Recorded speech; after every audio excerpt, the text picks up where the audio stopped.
కీర్తనల గ్రంథం 65వ అధ్యాయం 2వ వాక్యాన్ని మనం చదువుకుందాం. ఇది ఈ దినపు ధ్యానాంశముగా. ప్రార్థన ఆలకించువాడా సర్వ శరీరులు నీ యొద్దకు వచ్చెదరు. ప్రియులారా గమనించండి, కీర్తనకారుడు చెబుతున్న మాట, ప్రార్థన ఆలకించువాడా సర్వ శరీరులు నీ యొద్దకు వస్తారు. ఎందుకు వస్తారు అని అంటే ఆయన ప్రార్థన ఆలకిస్తాడు కనుక.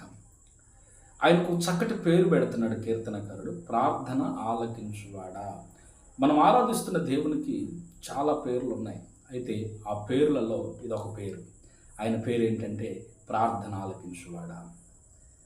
ఆ పేరులో ఉన్నటువంటి ఆంతర్యం ఏంటంటే నీ మనసులో ఉన్న ఎలాంటి ప్రార్థననైనా ఆయన ఆలకిస్తాడు. నీకు ప్రయోజనకరమైనటువంటి ప్రార్థన ఆయన పాదాల యొద్దకు వచ్చి నువ్వు చేయగలిగితే, ఆయన సన్నిధికి వచ్చి నువ్వు చేయగలిగితే ఆయన నీ ప్రార్థనను ఆలకించునుగాక.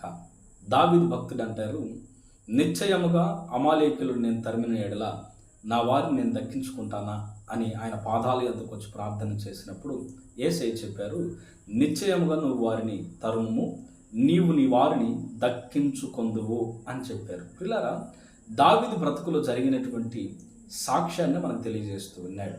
కాబట్టి నీ బ్రతుకులో కూడా ఇలాంటి కార్యము జరుగునుగాక. నీవు కూడా సాక్షివై జీవించుదువుగాక. దేవుడి మాటలు దీవించునుగాక. నిన్ను నీ కుటుంబాన్ని ఆశీర్వదించునుగాక. అందరికీ